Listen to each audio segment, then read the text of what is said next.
Our project is on athletic wear pricing. What makes your Adidas cost what it does? Presented by Group 31.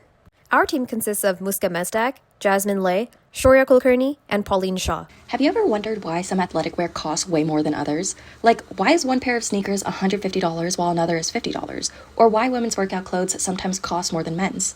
We investigated this question by analyzing over 3,400 Adidas products sold in the US, and what we found might surprise you. Now, what makes athletic wear cost what it does? We wanted to figure out what product features actually determine the price of athletic wear. Is it the color, the materials, where it's made, how popular it is, or something else entirely? Basically, what makes athletic wear cost what it does. Now, how we studied this. To study this, we analyzed data on thousands of Adidas products, everything from shoes to shirts to accessories. For each product, we looked at things like the listing price, what the store wants you to pay, the sale price, what you actually pay after discounts, who it's marketed to, men, women, or everyone, where it was made, customer ratings, and reviews. And then we use something called hedonic pricing, which is basically a way economists figure out how much each feature of a product adds to its price.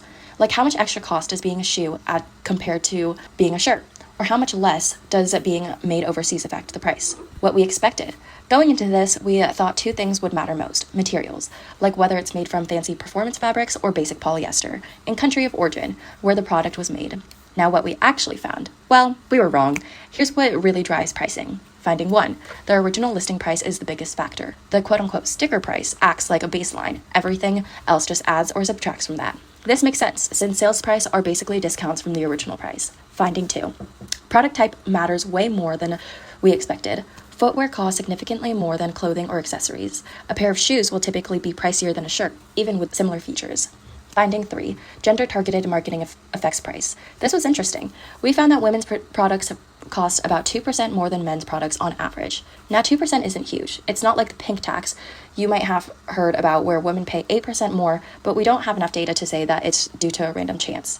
Finding 4. Country of origin matters. Products made in various countries, meaning multiple countries that aren't the US, were consistently $5 to $6 cheaper than American-made products.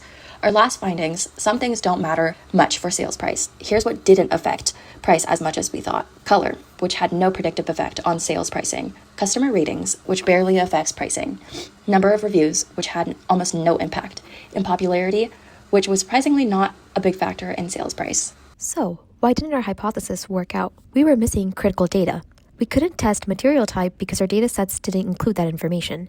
And materials, whether something uses special moisture-wicking fabric versus basic cotton, are probably really important for pricing. Our model explained about 78% of why prices vary. But that missing 22%? We're betting a lot of that is materials and other product specifications we just didn't have data for. Some important limitations to address. Our data only included limited Adidas products in the US, so we can't say anything we found applies to Nike, Under Armour, Lululemon, or any other brand.